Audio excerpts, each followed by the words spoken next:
How many years does it take to track down a killer who doesn't really exist? She had no name, no face, no fingerprints, only a genetic fingerprint left behind like a phantom's signature.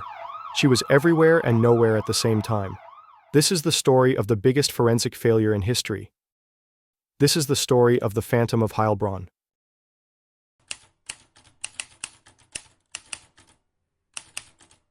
The town of Heilbronn is quiet, the kind of quiet that lulls you into a false sense of security. The Neckar River glistens under the soft afternoon sun. Families stroll along the promenade. Cars hum down the road at an easy pace. At the edge of Theresienwiese, a parking lot near the river, a dark BMW patrol car is parked in the shade of a cherry blossom tree. Inside sit two plainclothes police officers, Michelle Kiesewetter, 22, and her partner, Martin Arnold, 25. Michelle leans back in the driver's seat, taking a sip from her bottle of water. They're on break, just a brief moment to breathe before returning to duty. Martin adjusts his seat, eyes scanning the area lazily. The radio hums softly in the background. It's a normal day. Or at least, it should have been. And then, a sudden explosion of force. The crack of a second gunshot shatters the silence. Michelle slumps forward, her forehead smashing against the steering wheel. Blood splatters across the dashboard. Her partner, Martin, doesn't even have time to react before the second bullet rips through his skull. His body jerks violently, then stillness. The cherry blossoms above sway gently in the breeze. It all happens in less than 10 seconds. And just like that, the killers are gone. The first officer on the scene arrives 4 minutes later. A witness, a local worker from a nearby construction site, called in the shooting, but he hadn't seen the killers. He just heard 2 sharp gunshots, then silence. The responding officer steps out of his patrol car, hand resting on his holstered firearm. His pulse spikes when he sees the unmarked BMW. He recognizes the car. Then he sees Michelle, slumped over the wheel, blood pooling at her feet, and beside her, Martin, still barely breathing. He shouts into his radio. Backup is dispatched. Paramedics arrive. Martin is still alive, barely. He's rushed to the hospital, slipping in and out of consciousness. But Michelle is gone.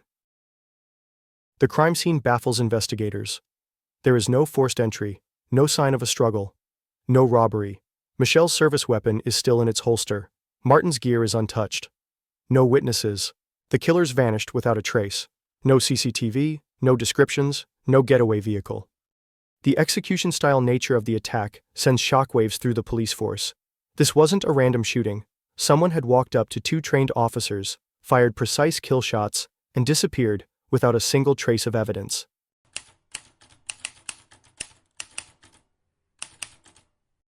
The DNA found inside Michelle Kiesewetter's patrol car is sent to the Bundeskriminalamt, BKA, Germany's Federal Criminal Police Office. Standard procedure. The DNA is cross-checked against Germany's criminal database. The system that holds records of known offenders, past arrests, and forensic samples.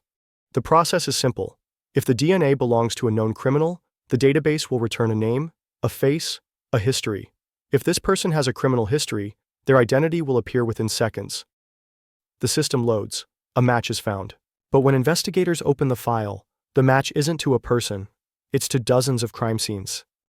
The same woman DNA has been found at over 40 different locations across Europe, spanning 16 years, from 1993 to 2009, and yet, there is no name attached. This DNA has no identity, no criminal record, no photos. Who is she? Forensic teams cross-check the data, pulling up every past case where this DNA had been found. The results make no sense. May 1993, Idar Oberstein, Germany. A 62-year-old woman is strangled to death in her home. The phantom's DNA is found on a teacup in her kitchen. October 2001, Freiburg, Germany. A violent home invasion. The victim is tied up and robbed. The phantom's DNA is found on a drawer handle. April 2003, Dietzenbach, Germany. A stolen car is recovered by police. The phantom's DNA is found on the steering wheel. May 2004, Gerolstein, Germany. A drug-related homicide. Police find a used heroin syringe at the crime scene. The phantom's DNA is on the needle. October 2006, Arbois, France. A robbery at a toy store. A fake pistol is used. When police recover the plastic gun, the Phantom's DNA is on the handle. April 2007, Heilbronn, Germany. A murder of a German police officer, Michel Kiesewetters. The Phantom's DNA is inside the BMW patrol car. January 2008, Vienna, Austria. A burglary. A house is broken into, valuables stolen. The Phantom's DNA is found on a half-eaten cookie left behind at the scene. The pattern is impossible to explain. She wasn't just a murderer, she wasn't just a thief, she wasn't just a drug user, she was all of them. How could a single person be connected to so many random crimes, across multiple countries, over a span of 16 years? It defied all logic. In every single case, forensic teams had the same problem. No fingerprints, no eyewitnesses, no security footage, just DNA. The Phantom had left her genetic fingerprint behind like a calling card, but she had never been seen, caught, or even suspected. Police issue a European-wide alert. Journalists seize the story. The press dubs her the Phantom of Heilbronn, or the woman without a face. The legend begins, a female serial offender, appearing at random, leaving behind nothing but genetic ghosts. But deep down, some detectives feel uneasy. This doesn't fit. If she was a professional criminal, why would she be so sloppy with her DNA? If she was careful enough to avoid cameras, witnesses, and fingerprints, how was she leaving her DNA everywhere? Something is wrong. But no one questions the science. Not yet. Because forensic evidence is supposed to be infallible. It never lies, right?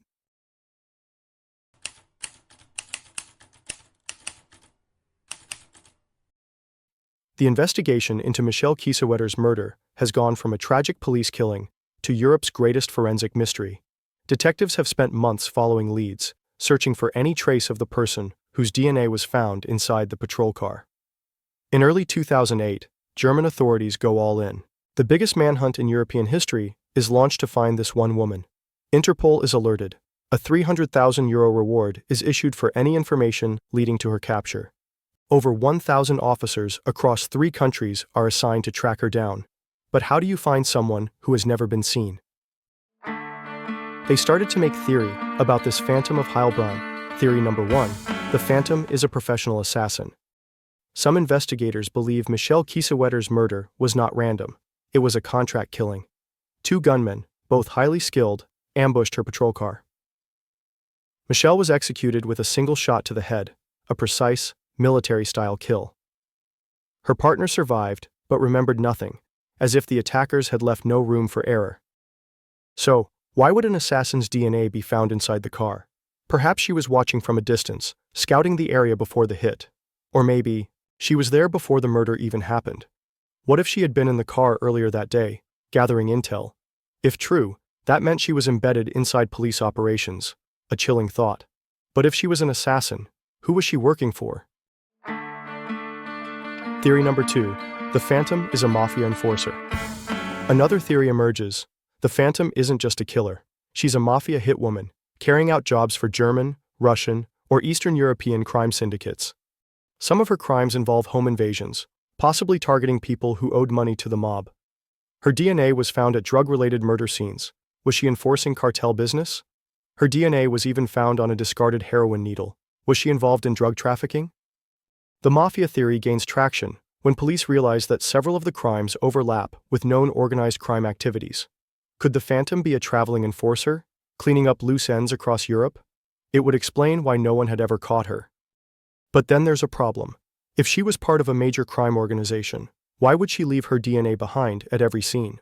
Professional killers don't make those kinds of mistakes, unless she wanted them to find it. Theory number 3. The Phantom is an ex-KGB agent. The coldest, most unsettling theory comes from intelligence analysts. What if the Phantom isn't a criminal at all? What if she is a former intelligence operative? Ex-KGB agents had been recruited into European criminal networks after the fall of the Soviet Union.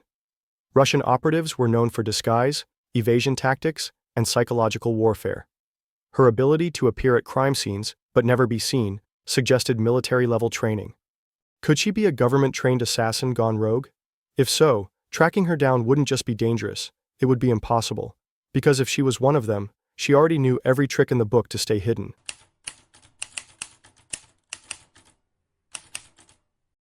By now, the Phantom of Heilbronn is Europe's most wanted woman. Yet, after 16 years, they have nothing. No leads, no arrests, no face, just one genetic fingerprint, appearing at 40+ crime scenes. And for the first time, some investigators begin to question the impossible, because every time they think they're getting closer, she disappears again. The cases are too random, the DNA is too perfectly placed, and then, in early 2009, something happens that changes everything.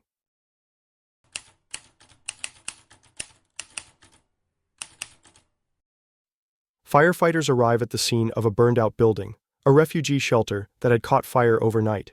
Inside, among the charred ruins, they find a body, an unidentified male asylum seeker, burned beyond recognition.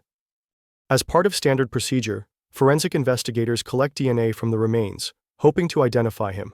The lab results come back days later. The sample doesn't just return a match, it returns the match, the Phantom of Heilbronn. For a moment, the forensic team stares at the screen. This must be a mistake. The Phantom's DNA had always belonged to a woman, but now, it was found on the remains of a man.